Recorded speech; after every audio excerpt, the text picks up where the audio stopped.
Bonjour. Le cours va commencer après un cours excitant en microbiologie et j'espère pouvoir faire la même chose ici. Alors bonjour à toutes, bonjour à tous. Mon nom c'est Guillaume André et bienvenue donc dans ce cours sur l'ADN. On va passer 6 heures ensemble et pendant ces heures on va voir ensemble comment l'ADN qui était réputé une molécule simple, très ennuyeuse, un polymère répétitif. En fait, sa découverte a complètement bouleversé la biologie, la médecine. Elle a permis de diagnostiquer, elle a permis aussi de développer des traitements et dans le futur, certainement, de traiter directement certaines maladies. Mais ce qu'on va voir et qui est le plus important, à mon avis, c'est comment la découverte de l'ADN a permis de donner un substrat physique au concept d'hérédité.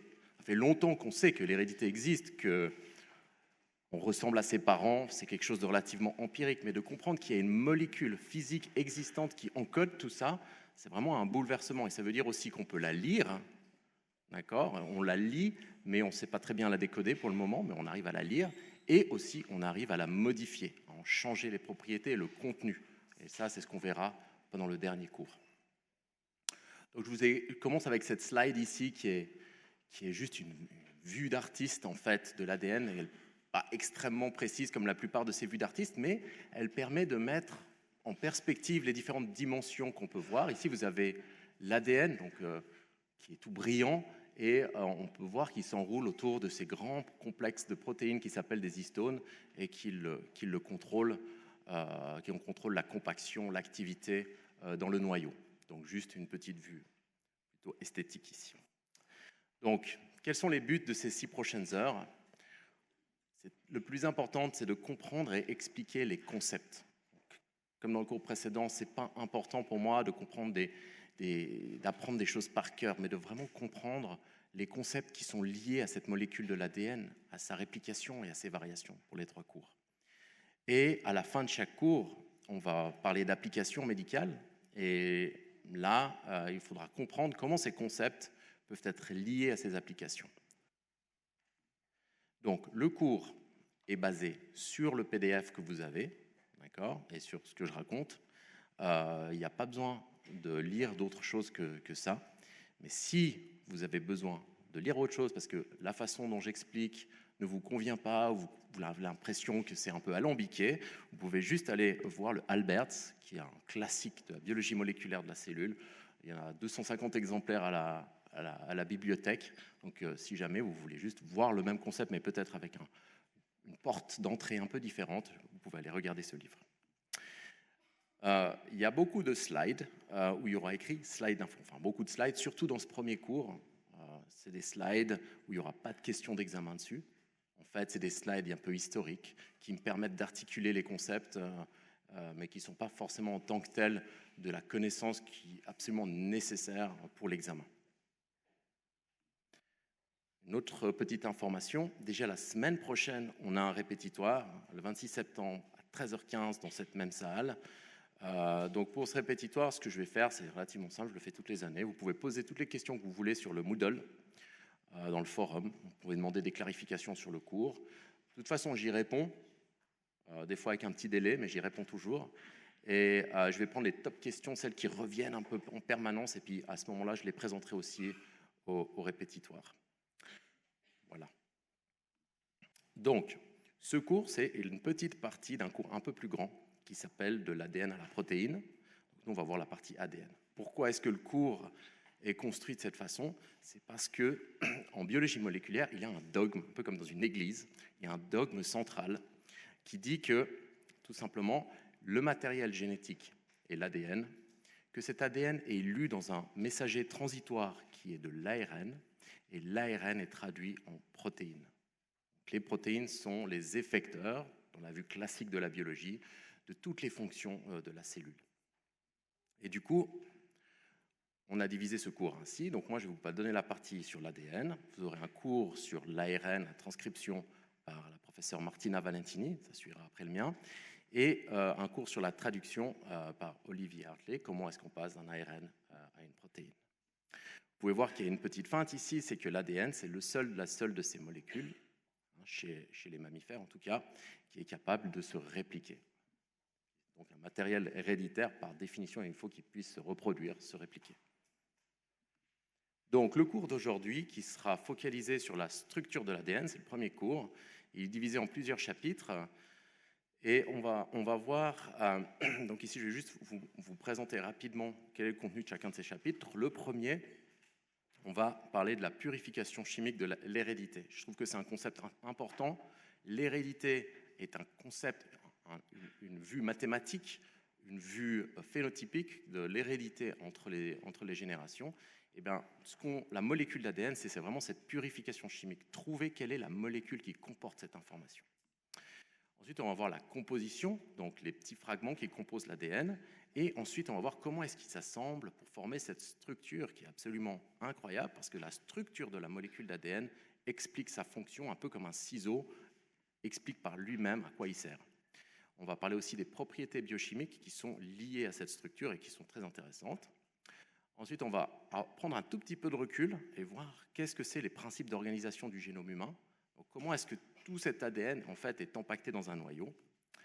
Et on finira la partie non-application par le séquençage du génome humain, qui a été une longue odyssée, qui a coûté relativement cher, mais qui offre une quantité de perspectives absolument incroyables pour la médecine et pour la biologie. Et finalement, on partira sur quelles ont été les applications du séquençage du génome humain, en quoi est-ce que ça a bouleversé la façon dont on fait de la recherche, de la médecine, et la façon dont on trouve tout simplement des médicaments à l'heure actuelle. Donc, on peut commencer avec cette première partie, purifier chimiquement l'hérédité. Et je vais commencer par quelque chose que vous avez tous entendu et que tout le monde connaît, mais qui est un peu ancien et qui est un peu le point de départ de comprendre l'hérédité de façon formelle. Et c'est le travail de Gregor Mendel.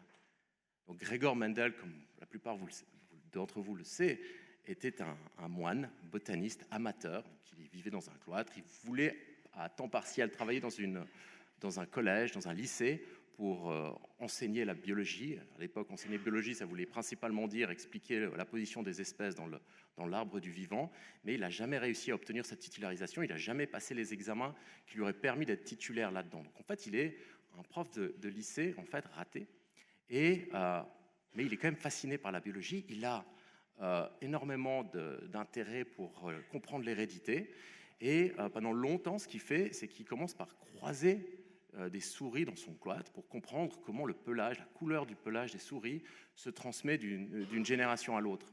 Malheureusement, il n'a pas tellement de temps d'avancer dans ses expériences que sa hiérarchie trouve que ce n'est pas très acceptable de croiser des souris dans un cloître et lui demande d'arrêter ses expériences. Alors il passe à ce moment-là sur ces fameuses expériences de petits pois. Et c'est des expériences qui lui prennent 8 ans, il croise plus ou moins 28 000 plantes et il regarde comment les traits de ces plantes s'égrègent d'une génération à l'autre. Il regarde quoi?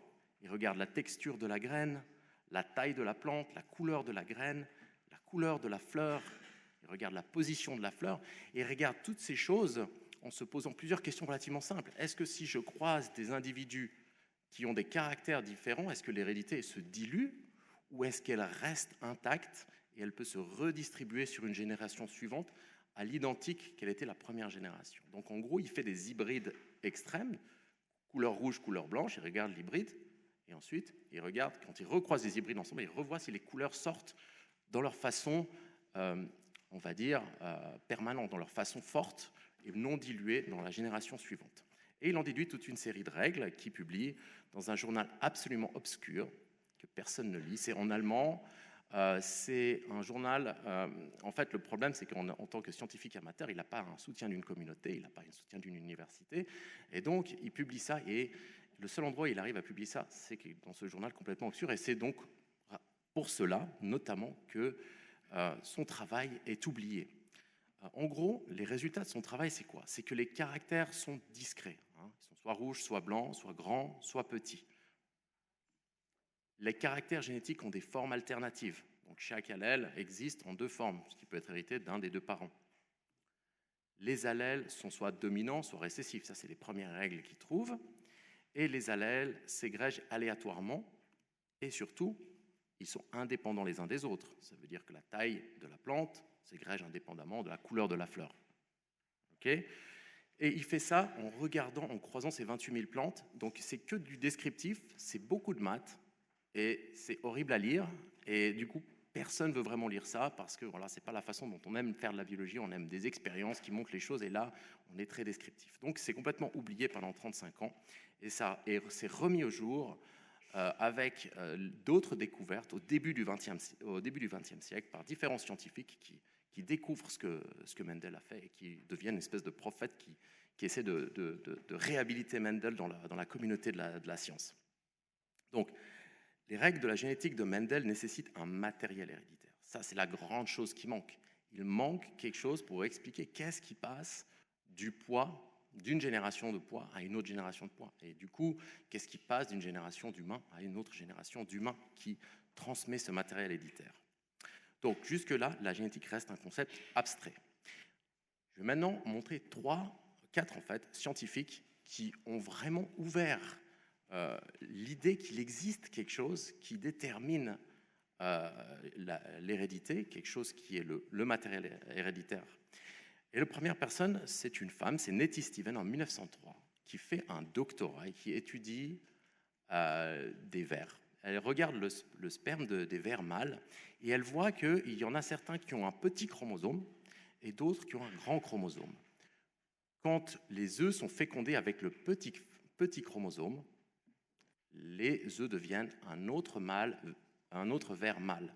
Par contre, quand c'est avec le grand chromosome, deviennent un ver femelle. Donc elle voit, et on n'est pas exactement dans de l'hérédité, mais on est dans un déterminisme du fait que certains chromosomes vont déterminer le sexe du ver qui va se développer.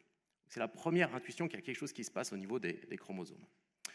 Ensuite, et là je parle de Thomas Hunt Morgan, qui est le big boss en gros de tous les généticiens depuis l'époque, c'est en gros le créateur de la génétique, enfin de la génétique expérimentale, et qui découvre simplement que les caractères génétiques, la couleur des yeux, et il travaille sur la drosophile, et s'égrège avec les chromosomes. L'information est sur les chromosomes. Son étudiant en master, qui s'appelle Alfred Sturtevant, voit aussi que certains caractères migrent ensemble sur le même chromosome. La taille des yeux, la couleur des yeux et la taille des ailes, par exemple. Donc, il voit que c'est sur le même chromosome. C'est une autre information qu'on a ce qu'on appelle des locus, des loci, qui existent sur ces chromosomes et qui contiennent l'information génétique. Ces deux, y compris pour l'étudiant en master, auront chacun un prix Nobel pour ces découvertes qui sont fascinantes. D'ailleurs, les papiers sont pleins d'intuitions, ils sont superbes à lire. Finalement, quelques années plus tard, la dernière personne que j'aimerais mentionner, il y en a des dizaines à mentionner, mais la dernière personne que j'aimerais mentionner ici, c'est Hermann Müller, qui est un scientifique allemand, et qui part du principe que s'il y a un matériel héréditaire, donc constitué de matière, on peut le perturber en envoyant des rayonnements ionisants, donc des rayons X, que si on applique ces rayons X, ça peut perturber ce matériel héréditaire. Alors il prend des drosophiles, il les passe aux rayons X. La première fois qu'il le fait, toutes les drosophiles meurent, parce que la dose est trop forte. Alors il réduit un petit peu cette dose, et cette fois elles ne meurent pas, mais elles sont stériles, parce que la dose reste encore trop forte. Alors il réduit vraiment au minimum la dose, et là, il voit quelque chose apparaître, c'est-à-dire qu'il voit apparaître des mutations. Le fait que, par exemple, les drosophiles ont plus fréquemment des yeux blancs. C'est une mutation qui apparaît dans la nature, mais elle est extrêmement peu fréquente. Alors que là, quand il applique ces rayons X, il la voit apparaître de plus en plus fréquemment. Et donc, effectivement, il a pu démontrer que les rayons X peuvent affecter ce matériel génétique. Donc, il y a bien quelque chose à regarder. Je fais juste une petite pause intellectuelle ici. Si on pense à des chromosomes, souvent, dans la tête de la plupart des étudiants, on pense aux vieux chromosomes condensés d'un karyogramme qui ressemble à peu près à ça. Et j'aimerais bien que ce concept sorte un petit peu de votre tête. Ces chromosomes condensés, ils existent, mais ils existent très petit pourcentage du temps. Le reste du temps, durant l'interphase, c'est-à-dire au moment où il n'y a pas de division cellulaire, les chromosomes ne sont pas condensés à ce point-là.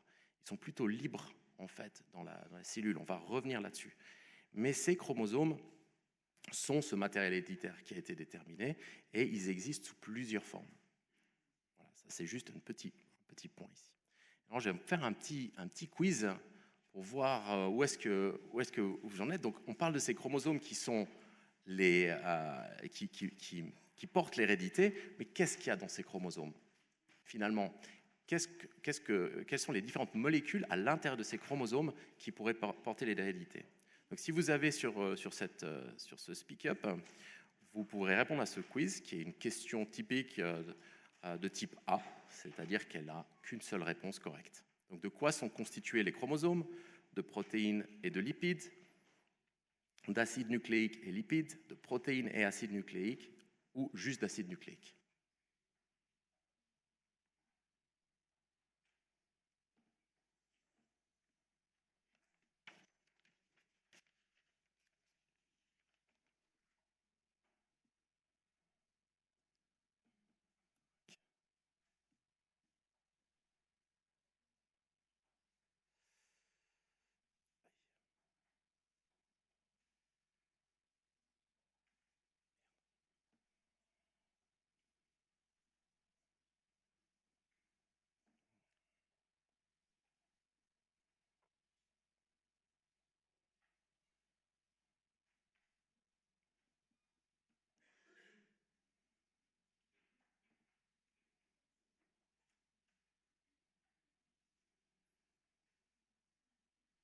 Ok, je crois qu'on a une tendance assez claire, on est plutôt dans du C.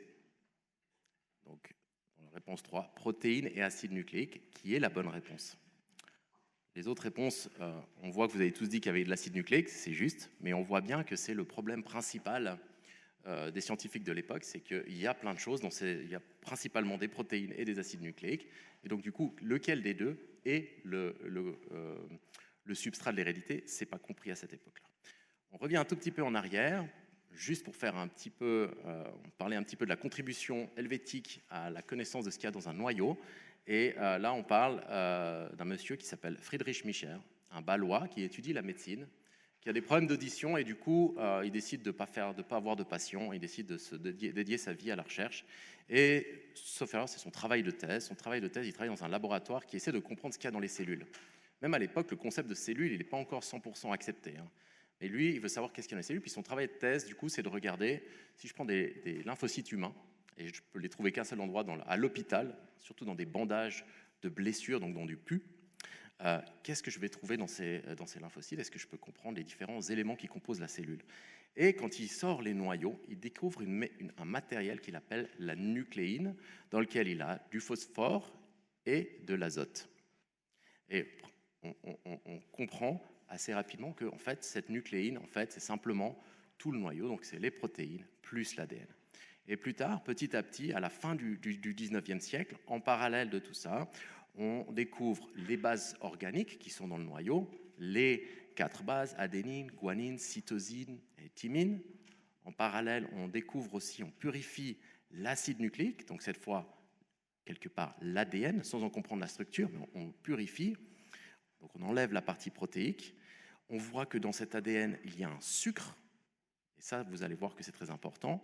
Et on voit plus particulièrement que ce sucre, c'est un déribose et que c'est un 2'-déoxydéribose. Voilà. Donc on sait toutes ces choses-là, mais cette molécule nous paraît extrêmement ennuyeuse. Et je le répète ici, ça a l'air d'être un polymère. Les polymères, tout ce qu'on sait, c'est la cellulose qui fait le bois, qui fait les feuilles, des choses qui sont structurelles, qui n'ont aucun intérêt, qui ne pourraient pas contenir quelque chose d'aussi magique que l'hérédité humaine. Donc, cette molécule, elle est caractérisée chimiquement, mais on pense que c'est quelque chose qui n'a aucun intérêt. Enfin, peu d'intérêt par rapport à l'hérédité. Il y a une deuxième classe d'acide nucléique qui est aussi caractérisée à ce moment-là, qui est le déribose. Et ça sera l'ARN, qu'on retrouve aussi évidemment dans le noyau. Il y a beaucoup d'ARN dans le noyau. La première expérience qui vraiment démontre qu'il y a un principe transformant, un principe qui contient l'hérédité, c'est l'expérience du principe transformant de Frederick Griffith en 1928. Frederick Griffith est un scientifique de l'époque qui est relativement discret, mais qui obtient du financement parce qu'on sort de la grippe espagnole et la plupart des gens de la grippe espagnole meurent de la grippe espagnole non pas à cause de la grippe espagnole, mais ils meurent à cause de surinfection aux pneumocoques. Donc il y a beaucoup d'argent pour la recherche pour travailler sur les pneumocoques. Et du coup, lui, il obtient de l'argent comme ça et il travaille là-dessus et il étudie en particulier 2 souches de pneumocoques. Une qui est d'apparence type lisse, donc la S, smooth en anglais, et une qui est d'apparence rugueuse type R. Et quand ces deux souches, elles ont une apparence au microscope qui est différente, mais elles ont aussi un effet qui est complètement différent. Si M. Griffith injecte des S vivantes, des souches lisses vivantes dans une souris, le système immunitaire de la souris ne les détecte pas et la souris meurt d'une infection. S'il prend ces bactéries de type S et puis qu'il les chauffe, il les lise, il les casse, il les injecte dans la souris, pas de problème, la souris va vivre parce que la bactérie est morte. S'il met des souches R, donc rough, rugueuses, vivantes dans la souris vit aussi. Pourquoi? Parce que la souris est capable de détecter, son système immunitaire est capable de détecter cette souche R. Donc voilà. Mais ensuite, l'expérience absolument clé, c'est que quand il prend sa soupe de bactéries S tuées, c'est-à-dire son cytoplasme, etc., qu'il incube ça avec des R, donc inoffensives, vivantes, pendant un petit moment, et qu'ensuite il prend cette soupe et qu'il l'injecte dans les souris, là, les souris meurent. Donc, qu'est-ce qui s'est passé? Il prend un petit peu de sang de ces souris et il voit que dans le sang de ces souris, il y a des bactéries de type S. Ce qui est bizarre, vu que les bactéries de type S ont été tuées à la base. En fait, la seule explication, c'est de comprendre qu'il y a un principe transformant qui est passé de la soupe de bactéries mortes de type S à la bactérie type R vivante. Et donc, il montre ici qu'il y a un principe transformant. Et ça, c'est absolument essentiel parce que c'est ce qui va permettre de démarrer d'autres expériences, d'accord, qui, plus tard, pourront purifier quel est le principe transformant à travers, dans ce matériel-là.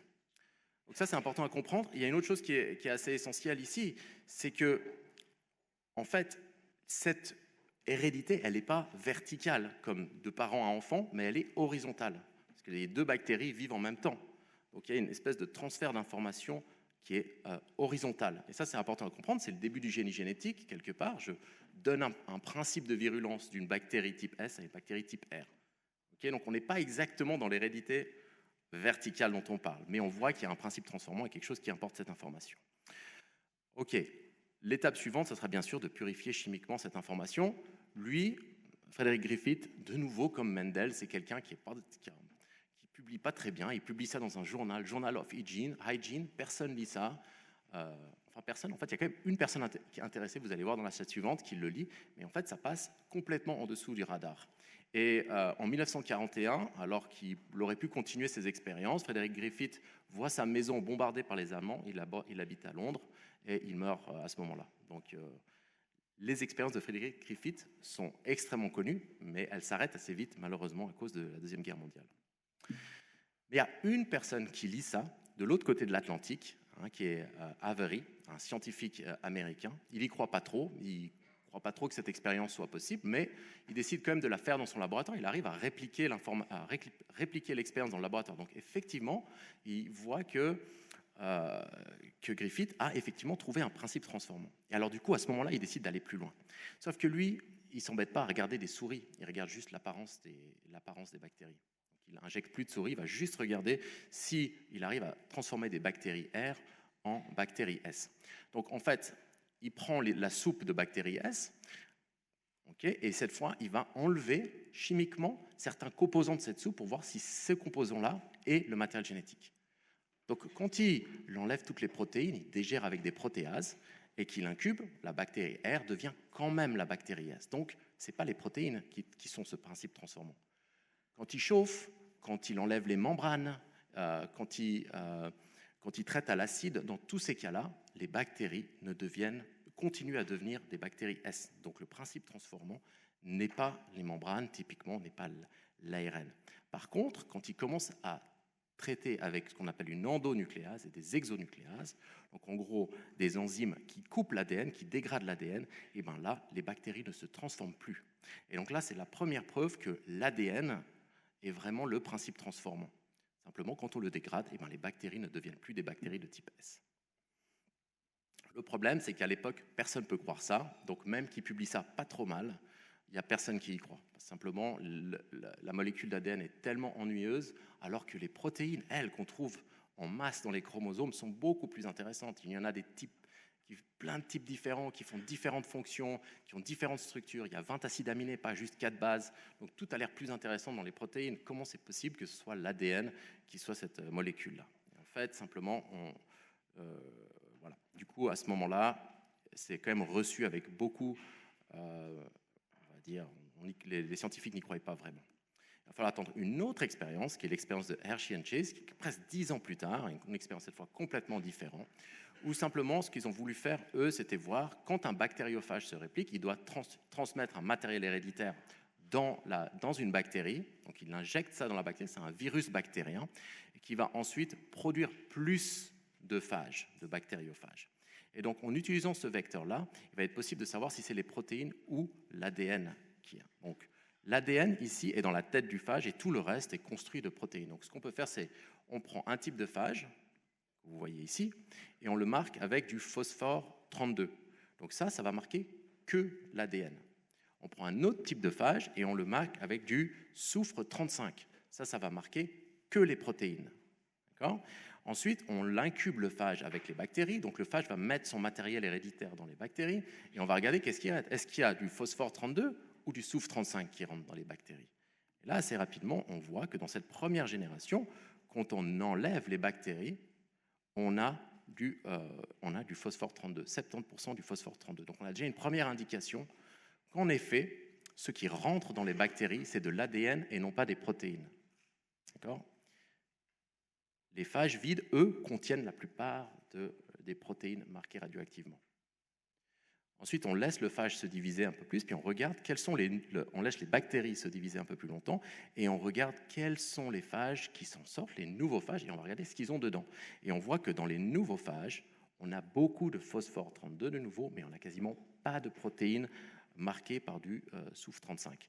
En gros, seul l'ADN est rentré dans la cellule et est ressorti dans les nouveaux phages. Donc ça montre bien que l'ADN ici est la molécule de l'hérédité chez les phages. Donc maintenant, ça commence à devenir difficile à argumenter que l'ADN n'est pas le matériel héréditaire, et la communauté scientifique commence à changer, et en réalité, c'est à ce même moment, en fait, même cette même année, qui est publiée la structure, c'est un peu plus tard, excusez-moi, c'est en 72, qui est publiée la structure de l'ADN va venir un tout petit peu plus tard et mettra le clou dans le cercueil de l'idée que les protéines sont le facteur, le substrat héréditaire. Alors, on passe à la deuxième partie, la composition de l'ADN. Donc maintenant, on va passer dans une partie un peu plus descriptive. On va parler des différents composants avant de passer de la structure, et ensuite, on fera une petite pause. Quels sont les composants de l'ADN? Donc, l'ADN est un polymère, on l'a assez répété, qui est composé de nucléotides. Et chaque nucléotide a 3 composants. Il a un sucre, un phosphate et une base. La partie variable, ce n'est pas le sucre ou le phosphate, la partie variable, c'est la base, qui peut changer, qui peut être une guanine, qui peut être une adénine, qui peut être une thymine et qui peut être une cytosine. Alors regardons maintenant quels sont un peu plus présents chacun de ces 3 composants. Déjà, on a le sucre. Le sucre est un pentose, c'est-à-dire qu'il a 5 carbones. Les carbones, on voit bien ici, sont comptés de 1 à 5, donc on a le carbone 1' ici, le carbone 2' ici, 3', 4' et 5'. Chacun de ces carbones a en fait une fonction. C'est pour ça qu'ils sont importants d'être annotés. C'est pour ça qu'on parle toujours de ces 3', 5', c'est juste parce qu'ils ont chacun une fonction. Donc, vous allez voir ici, ce qui est important dans l'ADN, c'est qu'on a un bêta-2 déoxyribose pour l'acide déoxyribonucléique. Pourquoi? Parce que si on regarde sur son carbone 2', on voit qu'il y a juste un atome d'hydrogène et il n'y a pas de groupe hydroxyle. Donc c'est pour ça que c'est un bêta-2 déoxyribose. Et ça, c'est important parce que c'est la grande différence avec l'ARN, que vous verrez avec la professeure Martina Valentini, où le sucre de l'atome 2' de ce même sucre a un groupe hydroxyle. Et ça change beaucoup de choses en termes de stabilité de la molécule, juste d'avoir cette petite modification. Vraiment, le diable ici est dans les détails. Voilà pour le sucre. En plus du sucre, il y a bien sûr la base. La base, c'est la base du code. Et il y a ici 2 types de bases, les purines et les pyrimidines. Les purines, sont faits juste 2 cycles adjacents, des cycles azotés, parce qu'il y a des atomes d'azote, et elle vient ici en 2 sortes, l'adénine et la guanine. On voit que les deux sont purines, mais qu'elles changent en fait par leur groupe auxiliaire, par exemple une amine. Voilà, la différence est de nouveau extrêmement minimale entre ces deux bases, mais elle est bien entendu reconnue par la machinerie moléculaire. Au niveau chimique, c'est quand même des grandes différences. Et ensuite, on a les pyrimidines, qui sont la deuxième classe, qui elles viennent en 3 types différents. Les pyrimidines sont cette fois qu'un seul cycle azoté, et elles diffèrent aussi chacune par les groupes auxiliaires, la méthylation, groupe d'oxygène, etc. Dans l'ADN, vous trouvez la cytosine et la thymine, donc les deux qui sont ici, et dans l'ARN, je l'ai mis ici un petit peu en effacé, comme ça, vous avez l'uracile qui remplace la thymine. Ça, vous le verrez plus tard, mais voilà, ça, ce sont les bases azotées qui sont le code en réalité de l'ADN. Donc voilà à quoi ressemble ce nucléotide au niveau vraiment moléculaire et chimique. On a un autre sucre dont on vient de voir ici. Okay, on remarque ici qu'il a un groupement OH, donc il n'est pas déoxyribose, il est ribose. Il a un groupe hydroxyle sur ce 2'. Donc ici, c'est un nucléotide auquel on devra enlever ce groupe hydroxyle pour qu'il puisse s'intégrer dans l'ADN. Et sur son carbone 1', on a un lien très important avec la base. On voit ici cette base qui, sauf erreur, est un G. Ensuite, vous avez de l'autre côté, sur le carbone 5', un phosphate. Et ce phosphate est très important parce que c'est lui qui va permettre de faire un lien avec le nucléotide suivant dans le polymère cette fois. Donc on a un groupe phosphate qui permet la liaison d'un carbone 5' du sucre d'un nucléotide au carbone 3' d'un autre, et ça ressemble à ça. Notre groupe phosphate, qui est ici, permet de faire un lien avec le carbone 3' d'un autre nucléotide. Ce qui veut dire qu'en fait, quand on regarde une chaîne polynucléotidite, une chaîne d'ADN, on a toujours une fin 5' et une fin 3'. C'est le dernier nucléotide, il finit en 3' dans cette direction-là, ou en 5' dans cette direction-là. Donc il y a toujours une polarité de la chaîne, et on verra que cette polarité elle est assez importante quand on décrit la structure. Donc, structure et propriétés biochimiques de l'ADN maintenant. Donc, il y a une des propriétés qui est connue depuis longtemps, mais dont on n'arrivait pas vraiment à faire du sens. Mais il faut quand même la prendre en compte quand on essaie de comprendre ce qu'est la molécule d'ADN. Ça a été décrit par Erwin Chargaff, qui a pris plein de types d'animaux et d'organismes différents, et qui a mesuré la quantité d'adénine totale qu'ils avaient, de guanine, de thymine et de cytosine. Et ce qu'il remarque, c'est que quand il fait le ratio entre adénine et thymine, il y a plus ou moins la même quantité de A que de T. Vous pouvez voir dans presque toutes les espèces. S'il fait la même chose pour G et C, il a aussi plus ou moins toujours un ratio qui est proche de 1. Ce qui n'est pas du tout le cas quand il compare A et G, et T et C. Les ratios qui sont plutôt loin de 1. Et ça, ce sont les lois de Chargaff. En fait, ça veut dire simplement qu'on a toujours les mêmes quantités de purine que de pyrimidine. Et ça, c'est quelque chose qui doit rester à la tête des scientifiques qui essaient de comprendre la structure de l'ADN, parce que la structure de l'ADN devra expliquer pourquoi est-ce qu'on a ces règles. Donc, la quantité d'adénine est égale à la quantité de thymine, et la quantité de cytosine est égale à la quantité de guanine. Maintenant, on arrive à cette période, et il y a beaucoup de livres qui ont été écrits là-dessus, sur la découverte de la double hélice. Et ça, c'est vraiment quelque chose de vraiment fou, cette découverte, parce qu'elle implique plusieurs acteurs, elle implique de la compétition, elle implique peut-être 2-3 actes un petit peu illégaux.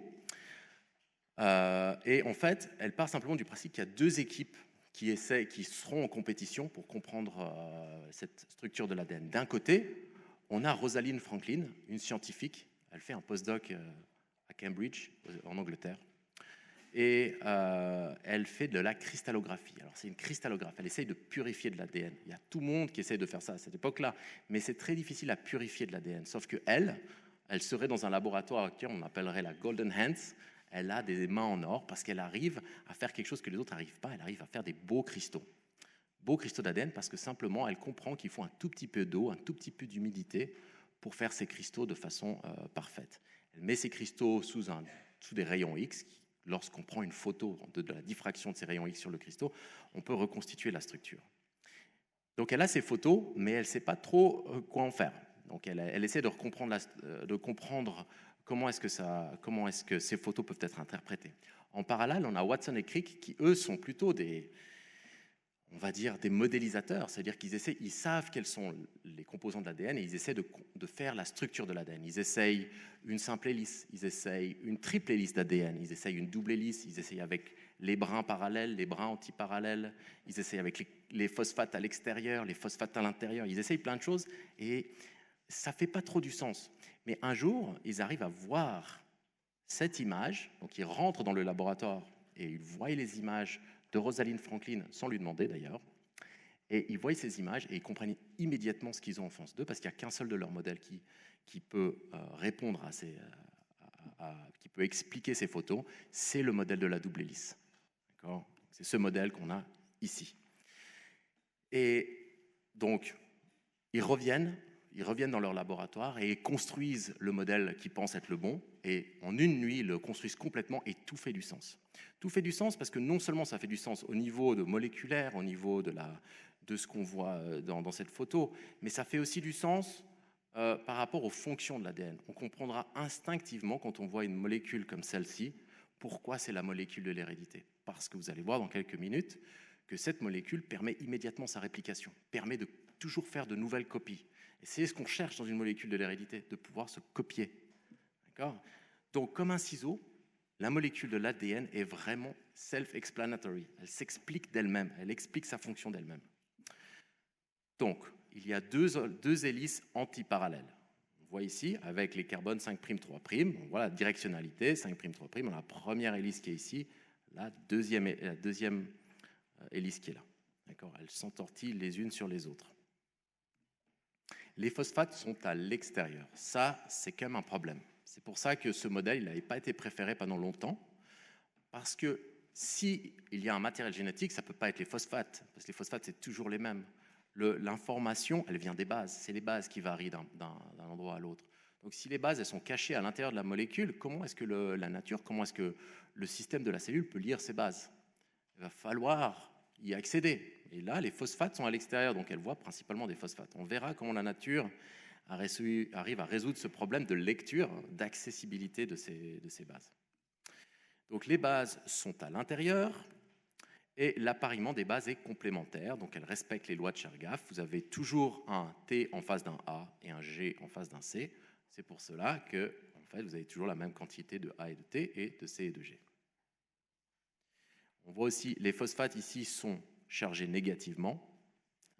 Le backbone, donc le squelette, on verra, est fait de liens phosphodiester, qui sont des liens covalents extrêmement solides, alors que le lien entre les deux hélices ne sont pas faits par des liens phosphodiester, mais des ponts hydrogène qui sont beaucoup plus faibles par nature en termes d'intensité. Donc on peut séparer les hélices, mais c'est difficile de casser les liens entre les bases. Si les brins se séparent, chaque brin peut être la matrice d'une nouvelle hélice. Donc ça, c'est vraiment l'idée de la régénération. D'ailleurs, quand on regarde donc rapidement ce qui s'est passé après ça, et en fait, c'était en 1953 que ce papier a été publié, donc juste une année après l'expérience du blender dont on a parlé tout à l'heure, l'expérience des phages, il y a un papier par Watson et Crick qui décrit cette structure. Il y a un papier tout de même qui est publié en back-to-back, c'est-à-dire dans la même publication de Nature par Rosalind Franklin qui montre les photos, et une par le chef de Rosalind Franklin. Donc il y a 3 papiers back-to-back. Mais le papier qui est le plus fou quelque part, c'est un peu ce papier de Watson et Crick. Je vous conseille de le lire, il fait 1 page. Et ils écrivent quelque chose dedans qui est pas scientifique parce qu'ils n'ont pas de preuves, mais ils peuvent l'écrire, ils sont obligés de l'écrire, qui est en fait cette petite partie. Il n'a pas échappé à notre attention que l'appariement spécifique des bases que nous avons proposé suggère immédiatement un mécanisme possible de réplication pour le matériel génétique. Et on va comprendre ça dans 2 secondes, pourquoi c'est le cas. Donc, la structure de l'ADN explique sa fonction. Donc, on regardera un peu plus en détail ici la complémentarité des ponts hydrogène et l'antiparallélité. Donc, en fait, vous avez 2 types de bases qui peuvent s'apparier, le C et le G. le T et le A. Et si vous voulez construire un modèle moléculaire qui montre comment est-ce qu'il s'apparaît, il n'y a qu'une seule façon de le faire, c'est celle-là, d'accord, avec un C qui s'apparaît avec le G, qui forme des ponts hydrogènes. Donc, ces ponts hydrogènes qui sont, ici, ils en forment 3 entre un C et un G, donc cet oxygène avec cet azote. Les ponts hydrogènes assurent la complémentarité, et c'est donc impossible de mettre un G en face d'un T. Ça ne fonctionne juste pas, les ponts hydrogènes ne peuvent pas se former. Et donc, juste pour une petite définition de ce qu'est un pont hydrogène. Un atome d'hydrogène peut permettre la formation d'un pont s'il est lié à un atome d'azote, d'oxygène ou de fluor, et est proche d'un autre atome d'azote, d'oxygène ou de fluor dans la molécule voisine, qui soit partiellement négatif. Donc ils partagent quelque part, ils mettent en commun leur atome d'hydrogène, et ça fait cette liaison qui s'appelle un pont hydrogène, qui est une liaison faible. Et cette structure, voilà, elle force qu'en face d'un C, il y a toujours un G, et en face d'un T, il y a toujours un A. Et elle explique aussi pourquoi est-ce que les deux hélices sont antiparallèles, parce que pour que ça marche, il faut qu'elles aillent dans des directions différentes. Donc, la complémentarité des ponts hydrogène et les brins antiparallèles. Donc maintenant, si on zoome à l'extérieur un tout petit peu plus, on peut vite comprendre que voilà, en face d'un C, il y a toujours un G, en face d'un A, il y a toujours un T, et du coup, il est assez facile de voir comment il y a de la complémentarité. À partir d'une seule des deux hélices, on peut reconstituer mentalement l'autre et reconstituer pratiquement l'autre. Donc, la complémentarité et son importance pour la réplication. Donc, on voit ici, et ça, c'est vraiment absolument clé. Donc, on en reparlera au cours la semaine prochaine sur la réplication. Mais si vous pensez à une molécule, une double hélice parentale, c'est assez facile de voir comment on va pouvoir produire deux doubles hélices descendantes. Si vous prenez ce brin S et le brin S', donc le brin complémentaire en face, vous pouvez mentalement le séparer, d'accord, et reconstituer un nouveau brin S' juste en lisant la structure du brin S. Et vous pouvez produire un nouveau brin S juste en lisant la matrice du brin S'. D'accord ? Parce que vous savez que si vous séparez ces deux brins, en face d'un T, il y aura toujours un A. Donc c'est relativement simple à reconstruire la séquence complémentaire. Et ça, c'est là où c'est absolument essentiel. C'est quelque chose qui est absolument essentiel à comprendre parce que c'est ça qui fait que l'ADN est le substrat d'un matériel héréditaire. C'est ça qui explique sa fonction. Voilà, on peut faire une petite pause.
Peut-être regarder par vous-même.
Ok,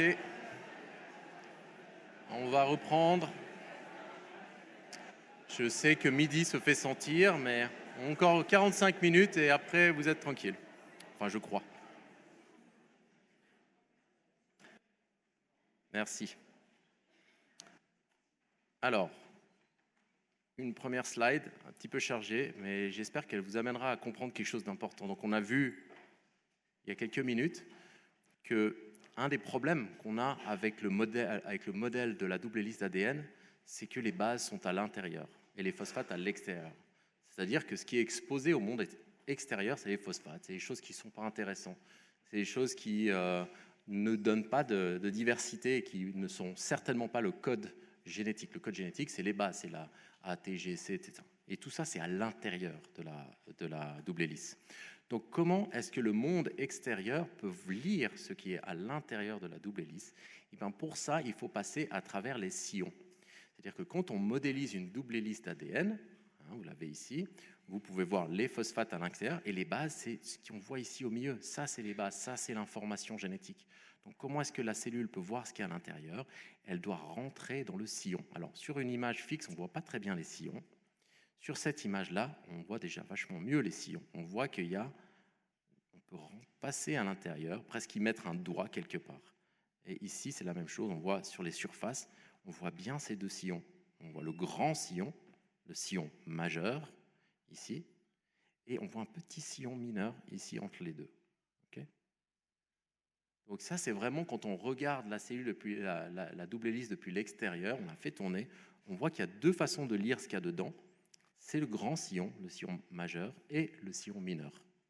Donc ça, c'est important d'un point de vue biologique, parce que la cellule, elle doit pouvoir lire ce qu'il y a dans la... Si c'est le matériel héréditaire, il va falloir pouvoir lire ce qu'il y a écrit. Les sillons permettent donc la reconnaissance de l'ADN par les protéines.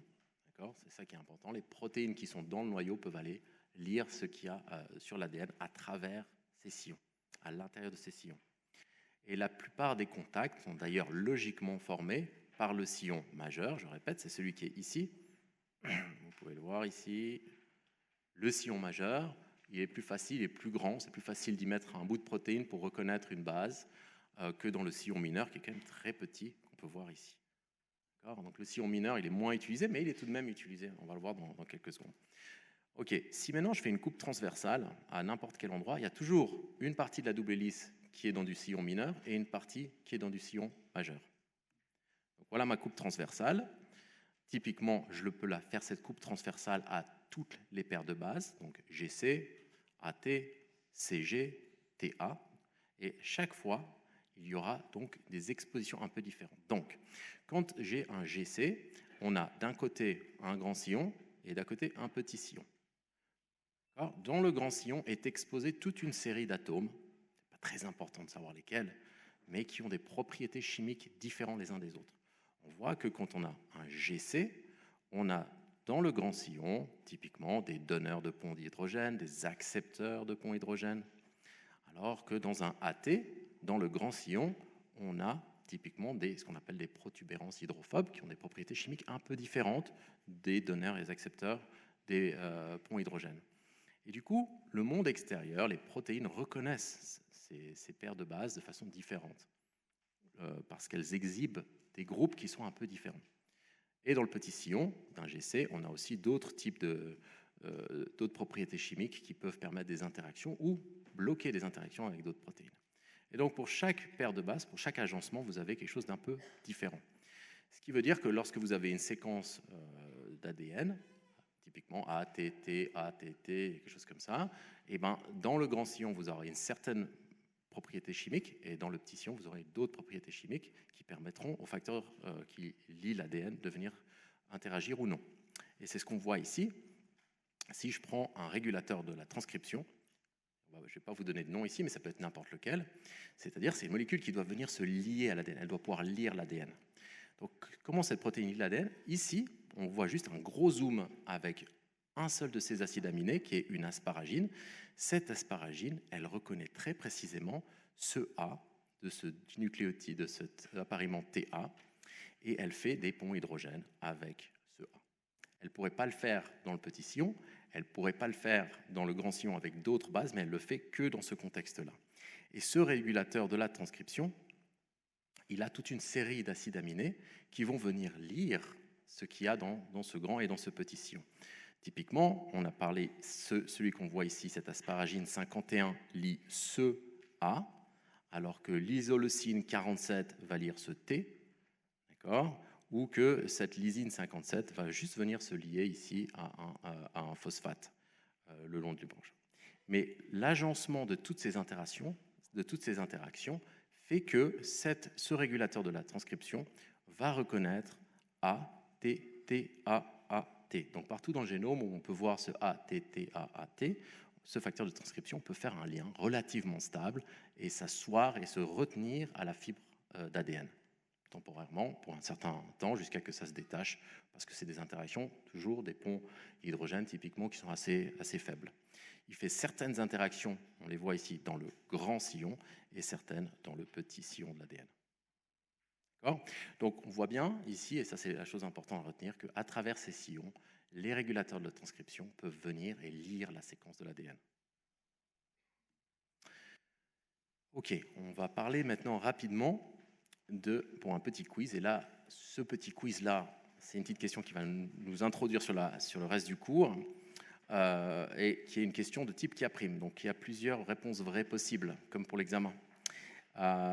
Les brins d'ADN peuvent être séparés par 1. La perte des ponts hydrogènes. 2. L'hydrolyse des phosphates ou de phosphates. 3. La perte des liens phosphodiesters. 4. Le froid. 5. La chaleur. Donc, je vous laisse 30 secondes pour y répondre, et puis ensuite on va voir.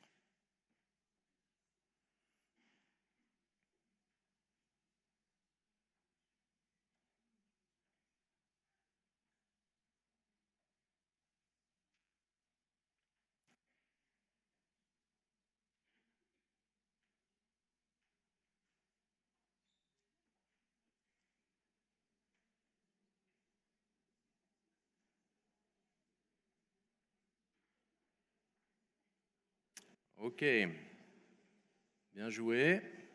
On a une grande majorité de réponses correctes, donc on a une année top notch, c'est super, vous avez tous passé l'examen. Effectivement, c'est la réponse 1 et la réponse 5, la perte des ponts hydrogènes et la chaleur. En fait, la chaleur affecte les ponts hydrogènes sans affecter les autres liaisons. Donc on va voir, c'est ce qu'on parle lorsqu'on parle de dé- et renaturation, c'est exactement ça dont on parle. L'ADN double brin qu'on vient de décrire est fait de deux types de liens. Les liens qui tiennent une des hélices ensemble, le long, sont des liens, on a dit, phosphodivester, covalents, extrêmement solides. Par contre, ce qui lie les deux hélices, les deux brins ensemble, sont des liens non covalents, des ponts hydrogènes. Et ces liens sont plus faibles et il suffit de les chauffer pour qu'ils se détachent. Donc quand je chauffe, je défais les ponts hydrogènes et je détache les deux brins l'un à l'autre. On a vu il y a quelques minutes qu'entre un A et un T, il y a 2 ponts hydrogènes, et entre un G et un C, il y a 3 ponts hydrogènes. Il est donc plus difficile de séparer un GC avec ces 3 ponts hydrogènes qu'un AT qui n'en a que 2. Et donc, comme il y a 3 ponts hydrogènes entre les bases GC et 2 entre les bases AT, la stabilité de la double chaîne d'ADN va dépendre de la fraction de GC et va augmenter avec celle-ci. Donc si vous avez un bout d'ADN qui n'est fait que de GC, il va falloir chauffer un peu plus pour les séparer que s'ils ne sont faits que de AT. Voilà. Donc ça, c'est important à comprendre, cette dénaturation. La beauté de ce procédé, c'est qu'en fait, il est aussi réversible. Parce que puisqu'il y a de la complémentarité, si on refroidit cette solution de brins dénaturés, ils vont se rénaturer, se mettre ensemble. Parce que les liens entre les bases vont pouvoir se refaire jusqu'à obtenir une molécule stable. Donc c'est vraiment un processus qui est réversible. Et ce qui est important aussi de comprendre ici, c'est qu'il ne faut pas le faire trop vite non plus. Si on met directement sur de la glace, les brins ne vont pas pouvoir se relier, se renaturer de façon précise, et puis assez rapidement, il va être trop froid pour que les liens se fassent de façon précise. Il faut renaturer plutôt en douceur, on va dire, lentement, pour que les molécules puissent se retrouver et finalement se reformer, se renaturer ensemble. Mais ce qui est encore plus impressionnant, c'est vu qu'il y a complémentarité, il y aura spécificité. Ça veut dire que si vous dénaturez deux doubles hélices, ici vous avez deux doubles hélices avec des séquences complètement différentes, vous chauffez, vous avez donc une dénaturation, cette fois en simple brin, et donc la perte de la structure en double hélice. Si vous faites ce lent refroidissement, la renaturation va rétablir des paires de double hélices d'ADN homologues. Il faut avoir la séquence complémentaire pour qu'on se repère. Donc ici, les deux séquences différentes ne vont pas se remettre de façon aléatoire l'une avec l'autre. Il va vraiment y avoir une renaturation précise seulement sur les séquences complémentaires. Et ici, je mentionne ça, c'est pas chauffer une cellule, c'est pas quelque chose qui se passe très fréquemment. Il y a dans la nature, vous n'allez pas avoir des cellules qui vont monter leur température à 100 degrés. Par contre, c'est extrêmement important pour beaucoup d'applications médicales, notamment on verra la PCR, les hybridations, etc., qui utilisent ce principe de complémentarité, de renaturation pour spécifiquement détecter des séquences, pour spécifiquement amplifier des séquences d'intérêt, des séquences pathologiques typiquement qu'on cherche chez un individu. Si on utilise cette technique-là, on va pouvoir la retrouver. On verra dans le prochain cours comment est-ce que ça fonctionne. Mais retenez cette histoire de dénaturation et renaturation comme vraiment un outil qui peut être utilisé dans des laboratoires de diagnostic. On va voir plus tard. Donc la dénaturation, comme je l'ai dit, est un procédé réversible. Ça, c'est très important. Alors, maintenant, on rentre dans un truc un petit peu plus hardcore, parce que l'ADN, alors jusque-là, la double hélice d'ADN, vous en avez tous entendu parler à peu près, vous savez plus ou moins à quoi ça tient, mais en fait, dans la cellule, tout n'est pas sous forme de double hélice. Et ça, c'est quelque chose qui vient en force dans les dernières années en recherche. L'ADN génomique est maintenu majoritairement dans sa forme B, qui est extrêmement stable, mais cette forme B, comme on l'a vu, elle dépend fondamentalement des bases qui sont là et qui forment les liens chimiques entre les deux hélices.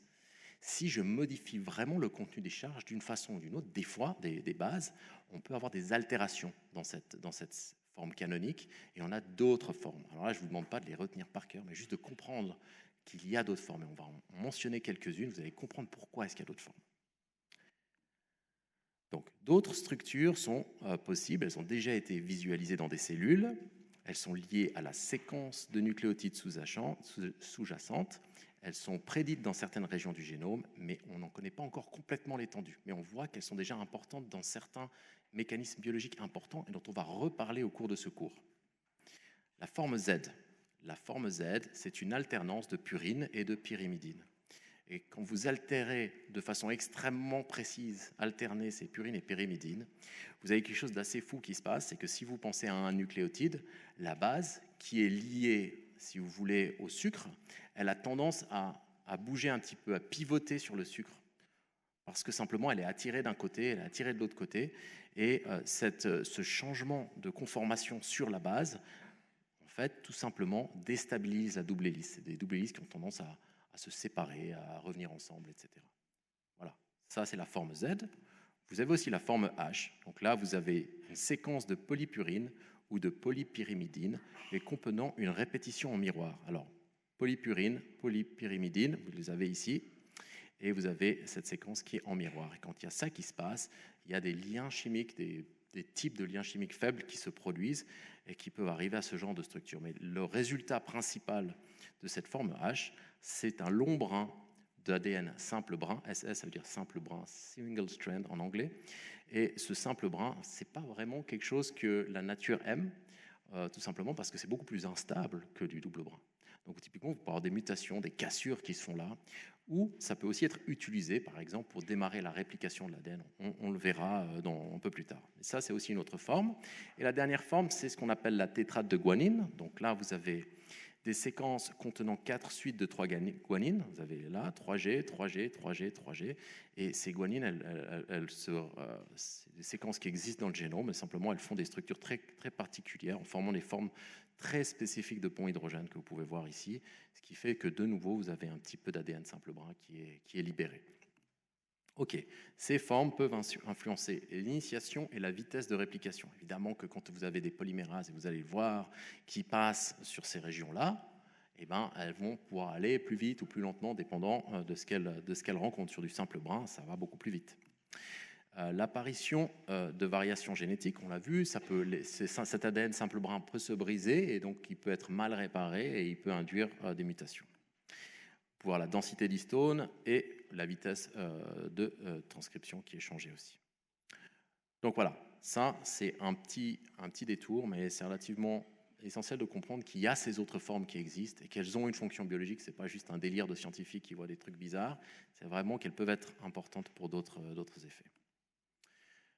Maintenant, on va parler rapidement des principes d'organisation du génome humain. C'est quelque chose qui est juste important, juste de remettre un petit peu les pendules à l'heure, on va dire, sur ce que tout un chacun sait, parce qu'on entend beaucoup de choses quand on parle de génétique et on entend souvent des structures différentes. Simplement, ici, c'est juste une répétition probablement de choses que vous savez tous la plupart, mais qui est important de comprendre. Donc, le génome humain haploïde est constitué de 3,3 milliards de paires de bases. Comme vous le savez tous, nous sommes, comme la plupart des animaux, comme tous les animaux, des êtres diploïdes, ce qui veut dire qu'on a 6,6 milliards de paires de bases, mais un génome haploïde, donc une copie de chaque gène, une copie de chaque séquence, c'est 3,3 milliards de paires de bases. D'accord ?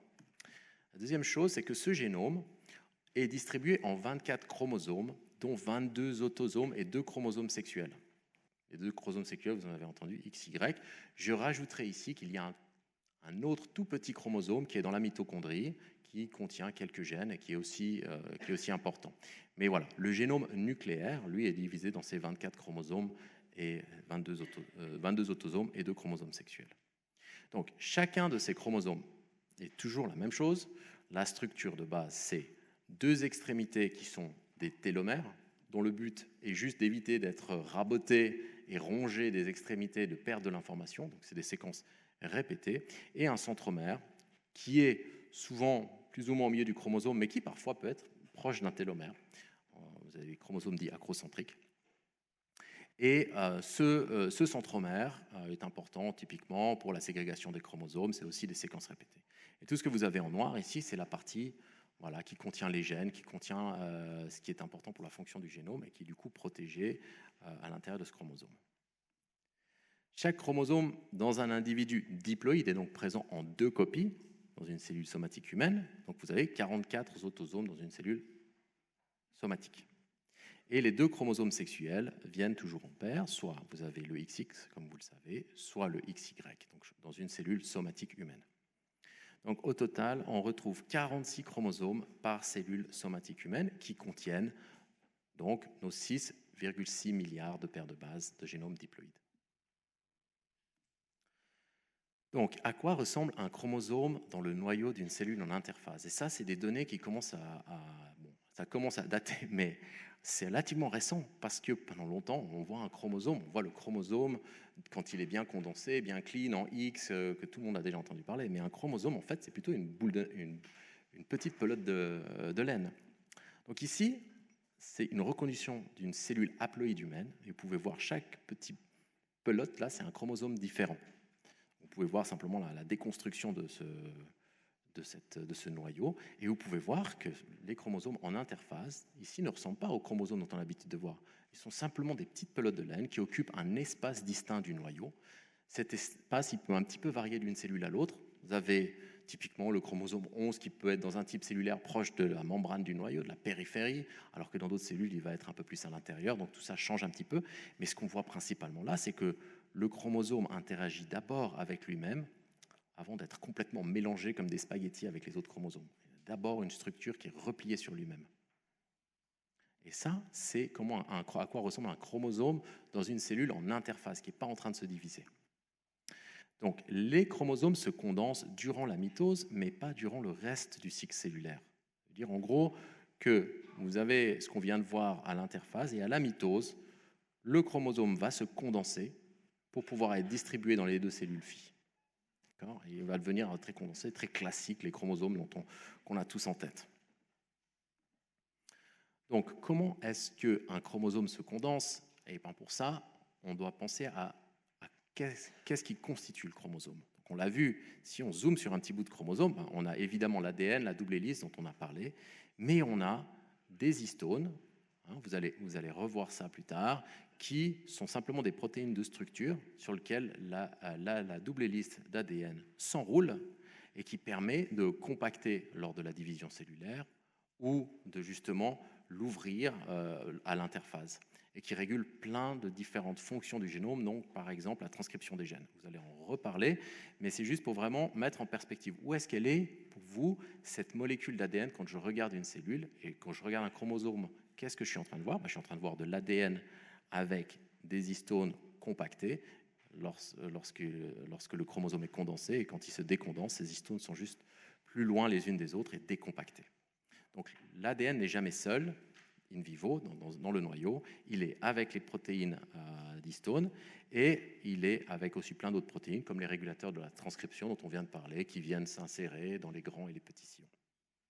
Voilà, ça c'est important de comprendre. Donc la vue d'ensemble de ce principe d'organisation du génome humain, c'est un génome humain composé de 22 autosomes et de 2 chromosomes sexuels. Les chromosomes sont constitués d'ADN et de protéines, donc principalement histones et ADN. Les chromosomes ressemblent à des pelotes de laine.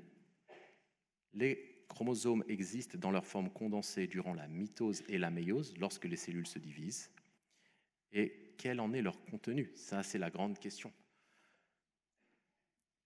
Le contenu héréditaire, est-ce qu'on peut le lire? Est-ce qu'on peut en comprendre quelque chose? Quel était son potentiel? Et c'est là qu'est partie la grande épopée, on va dire, du séquençage du génome humain. Comment est-ce qu'on peut lier les milliers de maladies génétiques au génome? On n'a pas attendu le séquençage de l'ADN, on n'a pas attendu la découverte de l'ADN pour voir qu'il y a certaines maladies qui sont héréditaires. Le rétinoblastome, typiquement, une maladie qui produit un cancer de la rétine, est connue comme étant extrêmement héréditaire. Vous avez des familles qui en ont beaucoup, alors que la plupart des gens n'ont pas de rétinoblastome. On sait maintenant, bien entendu, qu'il y a plein de formes de cancer du sein qui sont héréditaires. Et il y a plein d'autres maladies qui sont aussi beaucoup plus fréquentes, comme la schizophrénie, dont on sait qu'il y a une grande part d'hérédité dans le mix pathologique qui va faire que la maladie se déclare. Donc, on a un intérêt profond à comprendre comment est-ce qu'on peut lire le génome, comment est-ce qu'on peut interpréter le génome pour savoir s'il y a des facteurs de risque, qu'est-ce qui peut déterminer l'apparition d'une de ces maladies qu'on connaît. Donc, c'est pour ça qu'on a voulu séquencer le génome humain, parce qu'on savait que c'était intéressant. Donc, on est parti sur l'idée, ok, si on veut séquencer le génome humain, on sait que ça va nous apporter énormément en termes de médecine, mais combien ça coûte? À l'époque, donc là on parle de la fin des années 80, début des années 90, on a des technologies de séquençage, mais qui sont ce qu'on appelle pas du tout à l'échelle. C'est-à-dire qu'on peut séquencer des petits bouts de génome, on peut séquencer 800, 1000 paires de bases. Mais pour aller à 3,3 milliards, il faudrait qu'on puisse augmenter l'échelle, aller rapidement. Et on ne sait pas trop comment le faire, mais on regarde si on utilise ces séquences, cette méthode de séquençage où on peut faire que 1000 paires de bases, combien ça nous coûterait de séquencer l'entier du génome? On fait un business plan et on trouve que ça nous coûterait 3 milliards de dollars à l'époque de séquencer le génome humain. Ça a l'air beaucoup comme ça, mais c'est en réalité 1/30 de ce qu'a coûté l'alunissage lorsque l'être humain est parti sur la Lune dans les années 60. Donc on est à un prix qui est grand, mais qui est correct. Et surtout, vu les possibilités médicales qu'on a, ça paraît hallucinant de ne pas y aller. Donc, il y a une première initiative publique qui va décider de partir pour le génome, pour séquencer le génome humain, qui va aussi faire intervenir plusieurs instituts. Et on va voir dans quelques minutes comment ils l'ont fait. Mais là où ils ont eu une excellente idée, c'est qu'on ne savait pas séquencer des génomes entiers. On n'avait d'ailleurs même pas séquencé des bactéries à l'époque. Des génomes de bactéries qui sont beaucoup plus petits, on ne les avait pas séquencés. Et on voulait aller directement pour le génome humain, qui est un des plus grands génomes qu'on a. Donc, est-ce qu'il y avait possible d'avoir des objectifs intermédiaires, de séquencer des animaux modèles, typiquement comme la drosophile, le ver, pour voir qu'est-ce qu'on peut apprendre sur ces animaux modèles en parallèle où on va pour ce projet, ce méga projet du séquençage du génome humain. Donc, dans cette initiative, on décide d'aussi séquencer des génomes humains. Et on y va de cette façon-là. Donc, On commence par prendre de l'ADN génomique, c'est-à-dire on prend de l'ADN, on prend du sang, purifie de l'ADN du sang pour l'initiative publique, sauf erreur d'une vingtaine de personnes, et on le fragmente. On le fragmente en fragments quand même relativement grands, de plus ou moins 100 à 200 000 paires de bases. Donc ça fait quand même pas mal de fragments pour couvrir le génome humain. On la fragmente complètement aléatoirement. Ensuite, on va insérer ces fragments dans ce qu'on appelle un chromosome artificiel bactérien. C'est-à-dire, c'est simplement que ce fragment qui vient du génome humain, on le met avec des petites séquences autour, et ensuite on met tout ça dans une bactérie qui va l'amplifier. Cette bactérie, elle va recevoir ce chromosome, comme elle a des séquences dessus qui lui disent que c'est un chromosome bactérien, elle va simplement le répliquer, le répliquer, le répliquer, le répliquer. Et donc avec ça, on a plein de petits bouts du génome humain qui sont en culture, dans différentes cultures de bactéries. Okay, mais on sait déjà à ce moment-là que la culture de bactérie 272, par exemple, correspond à un petit bout du chromosome 4 de l'être humain. Ensuite, on prend chacun de ces cultures de bactéries et on le refragmente. On repasse une étape supérieure. On le fragmente cette fois dans des fragments beaucoup plus petits, 500, 1000 paires de bases. Et là, on arrive à la taille de ce qu'on peut faire à l'époque en termes de séquençage. On peut séquencer des fragments de 500 à 1000 paires de bases. Et c'est précisément ces fragments-là qui vont être séquencés. Donc là, ils sont séquencés, on en connaît la séquence, et comme ces petits fragments, en fait, vous pouvez le voir, ils sont cassés, mais ils sont tous un petit peu chevauchants, parce qu'on a des milliers de fois le grand fragment qui est coupé en petits morceaux, et donc on obtient des milliers de séquences qui sont partiellement chevauchantes, et en les alignant informatiquement parlant, on peut reconstituer le clone, le chromosome artificiel de bactérie qui contenait un bout de notre chromosome 4, ou peu importe.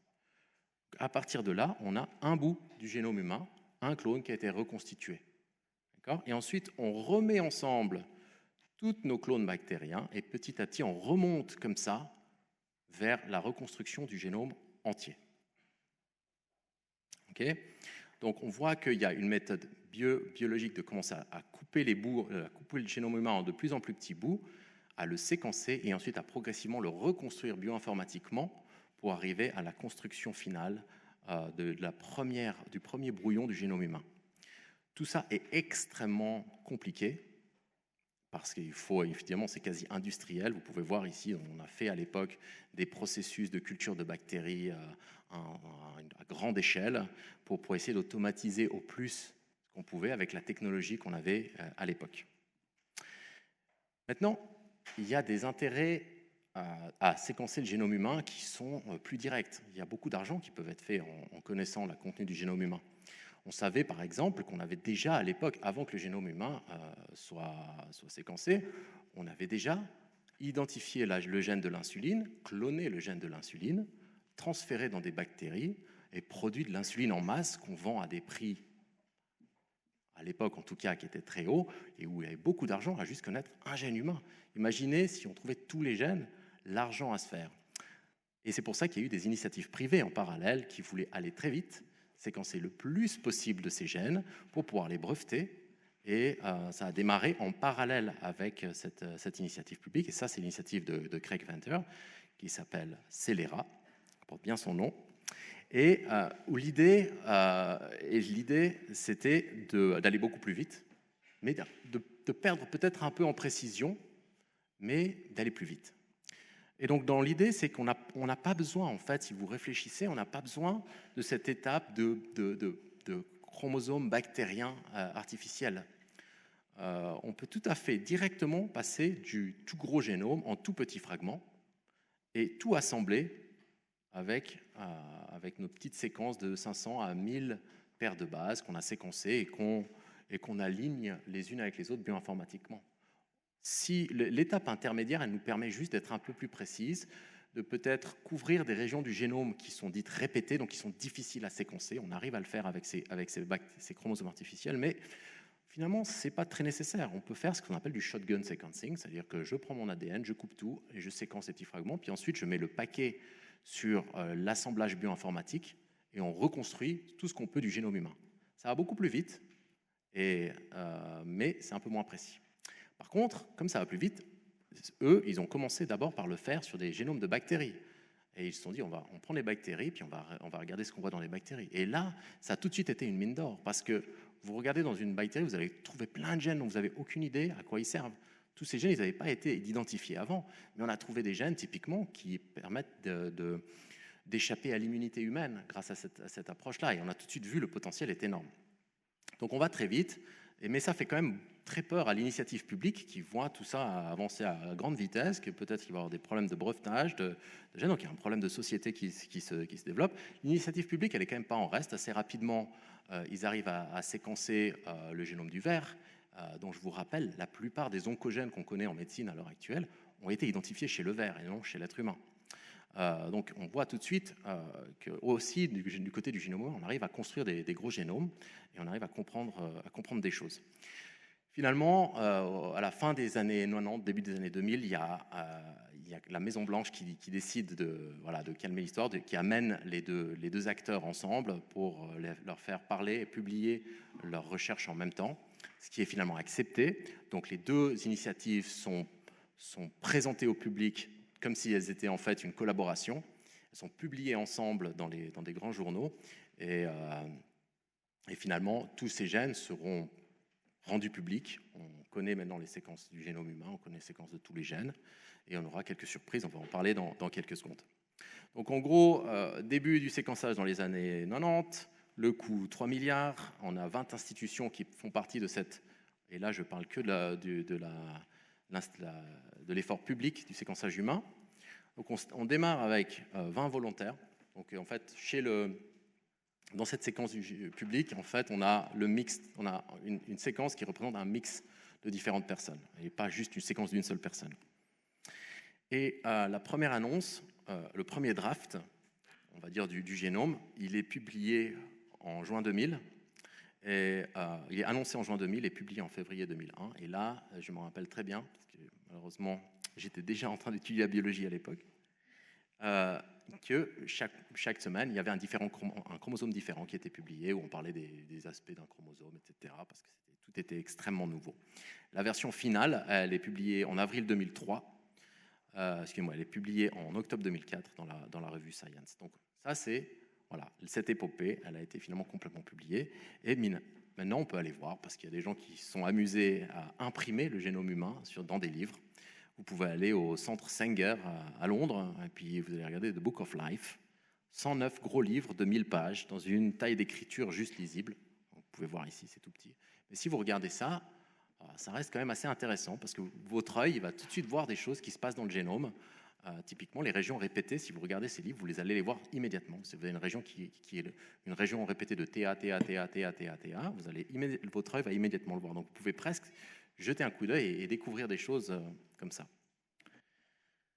Donc, tous ces 109 gros volumes d'informations, en fait, il ne faut pas l'oublier, elles sont stockées dans chacune de nos cellules avec un noyau qui a un diamètre moyen de 6 micromètres. C'est une quantité d'informations qui est absolument hallucinante. Donc, on a retrouvé nos 3,3 milliards de paires de bases, donc de codes. Il faut toutes les annoter et on a finalement beaucoup de surprises. Et encore à l'heure actuelle, on est encore un peu dans le flou sur certaines choses, sur beaucoup de choses même. Il y a moins de gènes codants qu'attendu, on n'a que 20 000 gènes. Avant la découverte du génome humain, on parlait souvent le gène de ça, le gène de ci, mais en fait, on a presque les mêmes gènes que les autres animaux. Il y a très très peu de gènes qui sont spécifiquement humains. Ça pose une question, à quoi servent finalement les gènes? Et on verra plus tard que les gènes sont pas en fait aussi importants que ça. Ils sont quelque part des briques. On peut avec les briques construire une petite maison, on peut construire une cathédrale, on peut construire plein de choses avec les mêmes briques. Donc l'idée, c'est plutôt la façon dont on utilisera les gènes. Et ça, c'est quelque chose qui se développera dans les années qui suivent la découverte, le séquençage du génome humain. Les gènes n'occupent que 1,2% du génome et il y a énormément de séquences répétées. Le génome n'est même pas d'ailleurs complet dans cette première version. Et on verra plus tard qu'il y a des millions de séquences régulatrices. C'est d'ailleurs par exemple sur quoi mon laboratoire travaille, de comprendre à quoi servent ces séquences régulatrices qui en fait déterminent où et quand les gènes vont être utilisés. On n'utilise pas les mêmes gènes dans un neurone qu'on utilise dans une cellule de muscle. Et c'est la façon dont ces séquences régulatrices contrôlent l'activité des gènes qui fait l'unicité qui fait finalement la différence entre les espèces, qui fait les différences entre les organes. Et les changements de régulation, c'est ce qui contrôle évidemment l'évolution des animaux. Donc, depuis cette époque-là, on a eu beaucoup de technologies qui ont développé. Un génome humain, c'est plus du tout la même chose. On n'a pas besoin de 3 milliards de dollars pour le séquencer. En gros, on a besoin de 600 dollars à l'heure actuelle pour séquencer un génome humain. Et si on le fait à très haute intensité, on pourrait presque aller à 100 dollars d'après certaines premières. Donc finalement, le coût du séquençage d'un génome humain est maintenant extrêmement faible. Tout le problème, c'est la notation, l'interprétation. Et on sait qu'on a très peu de gènes, très peu de parties codantes, donc très peu de parties qu'on peut facilement interpréter. Le gros du génome, on en est toujours complètement incapable de le décoder. On peut séquencer avec deux types de technologies, ce qu'on appelle des short reads, qui est des petites séquences de 50 à 500 paires de bases, mais qu'on fait en masse, donc on en produit des dizaines et des dizaines de millions, et donc avec ça, on peut séquencer un génome humain à partir de toutes petites séquences, ou ce qu'on appelle des long reads, qui sont moins de séquences, mais des séquences beaucoup plus longues, de 5000 à 1 million de paires de bases par séquence d'ADN. Donc ici, on voit le coût très, très rapide, la perte très rapide, la diminution rapide du coût de séquençage du génome humain. Donc, on avait ce premier draft au début des années 2000 et il a fallu attendre, en fait, il y a 3 ans, 1er avril 2022, pour une version finale, sans trou, du génome humain. Grâce à ces séquençages long read, on a pu couvrir toutes les régions qui étaient difficiles à séquencer, les centromères, les télomères, les régions répétées qu'on trouve à profusion dans le génome humain. Eh ben, on a pu avoir ce qu'on appelle un séquençage télomère à télomère, d'un bout à l'autre de chaque chromosome. Mais bien entendu, c'est un séquençage d'un génome humain, de comparaison, mais ce n'est pas le génome humain. Il n'y a pas un génome humain, il y a des génomes humains, chacun d'entre nous porteur de variations.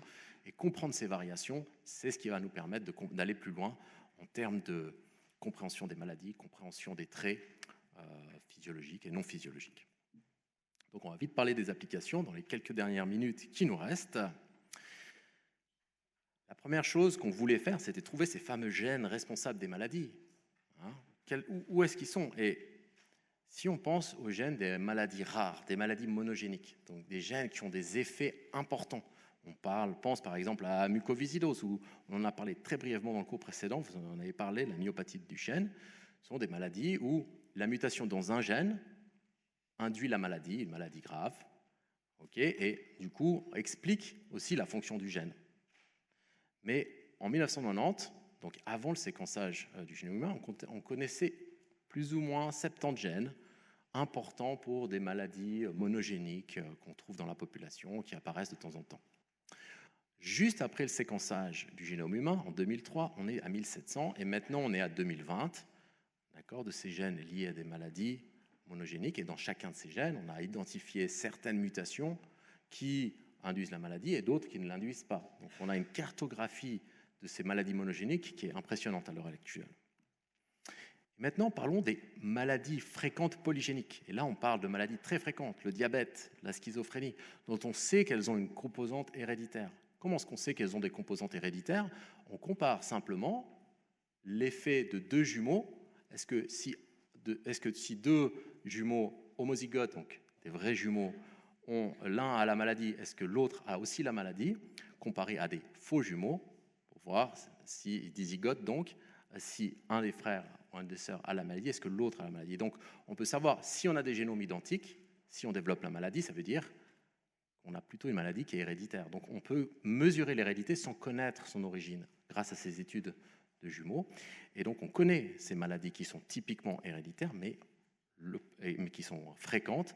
Le problème étant que ces maladies-là ont des variants qui ne sont pas monogéniques. C'est-à-dire pas vous avez un variant et vous avez la maladie. Il va falloir combiner des dizaines de variants un petit peu détrimentaux pour augmenter un score qu'on appelle polygénique, qui va avoir une propension à développer une maladie ou une autre. Mais pour calculer et trouver ces variants, vous ne pouvez pas prendre juste une famille qui a une maladie, qui a le diabète, il vous faut prendre des milliers de personnes, séquencer des milliers de génomes. Et là où il y a un intérêt, c'est que puisque le coût des séquençages de génomes est descendu très bas, il est possible de séquencer beaucoup de génomes de gens malades, de gens pas malades, de les comparer, d'utiliser des outils informatiques qui vont nous montrer quelles sont les régions du génome qui sont importantes ou moins importantes pour prédire l'effet génétique d'une maladie. Donc, En 2003, à la sortie du génome humain, on a 8 gènes qui sont liés à du diabète ou à de la schizophrénie, 8 variants. Donc c'est extrêmement peu. Chacun de ces variants par lui-même a très très peu d'effets. Mais de fait que les méthodes de séquençage et le prix du séquençage permettent d'augmenter la taille des cohortes, on avance très vite. Donc maintenant, à l'heure actuelle, bon là c'est des données qui datent quand même d'il y a 5-6 ans. On a pour le diabète de type 2 403 variants qui sont connus comme ayant un rôle. Pour la maladie inflammatoire des intestins, 273, pour la schizophrénie, 245. Et on a aussi ce qu'on appelle des variants fréquents. Ça, c'est des variants que tout un chacun a. Hein, et on peut l'avoir sans être malade, évidemment, mais tout un chacun l'a. Et ensuite, on a des variants qui sont plus rares. Les variants plus rares ont un effet un peu plus fort, généralement. Donc là, on en a pour la schizophrénie, pour le retard intellectuel, etc. etc. Donc on voit déjà qu'on a une meilleure cartographie du génome humain qui est faite. La deuxième chose qui est assez fou à réfléchir, avant le séquençage du génome humain, lorsqu'on développe un médicament, on n'en connaît pas la cible. On connaît très peu la cible. On ne connaît pas quel gène, quelle protéine va être induite, quelle est la séquence de cette protéine, quelle est la structure de cette protéine. Après le génome humain, il n'y a plus de médicament qui est développé sans qu'on en sache précisément la séquence de la cible thérapeutique. Donc ça fait une énorme différence en termes d'affiner les traitements, de trouver des molécules qui sont extrêmement précises parce qu'elles veulent perturber un facteur en particulier, vu qu'on en connaît la séquence. Une autre application médicale, alors on parlera des applications d'intervention, de modification génétique un peu plus tard dans le cours. Là, c'est plutôt des applications qui sont sur du diagnostic, mais le diagnostic, c'est très important, comme vous le savez tous. Et de plus en plus, maintenant, pour les maladies pédiatriques, on utilise du séquençage de génome ou du séquençage d'exome rapide quand il y a des problèmes métaboliques qui apparaissent chez les enfants. Donc là, je vais vous donner juste un exemple. Donc, ça n'a même pas été publié comme papier, c'est vraiment presque random, mais ça a été quand même montré comme un exemple de quelque chose qui peut être fait assez rapidement. Vous avez ce nourrisson âgé de 5 semaines, admis pour pleurs inconsolables. Et en fait, il a une encéphalopathie, il a clairement un trouble métabolique important. On sait aussi que son frère, qui est né 10 ans plus tôt,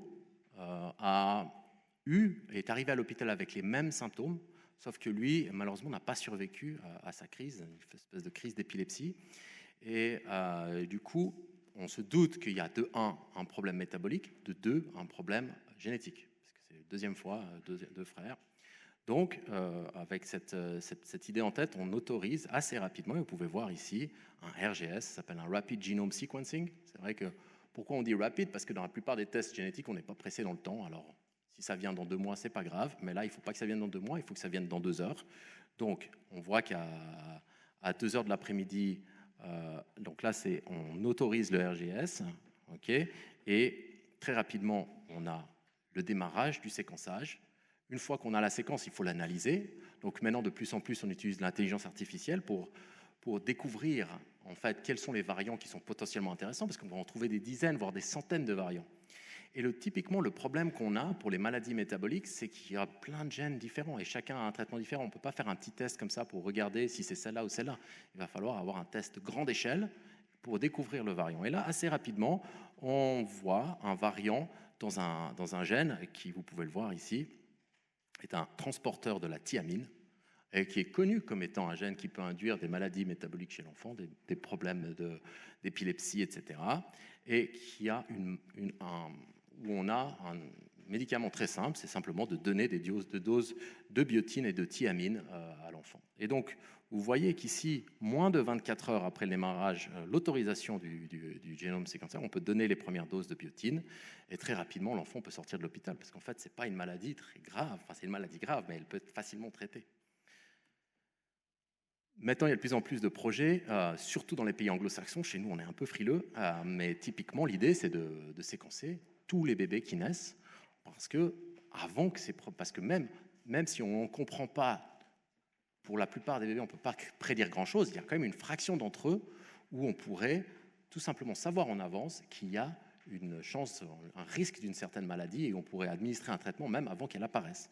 Donc on a des projets en Grande-Bretagne et en Angleterre qui visent à faire des preuves de principe que ça c'est important. Et bien entendu, on séquence aussi les tumeurs pour trouver quel type de mutation, quel type d'oncogène et pour affiner les traitements. Ça c'est extrêmement classique par contre, de trouver les génomes des tumeurs et de les comparer avec des génomes type sauvage. Donc voilà, le prochain cours, on parlera de la réplication de l'ADN. Donc on reviendra sur cette partie-là dont on a parlé aujourd'hui. Bon appétit.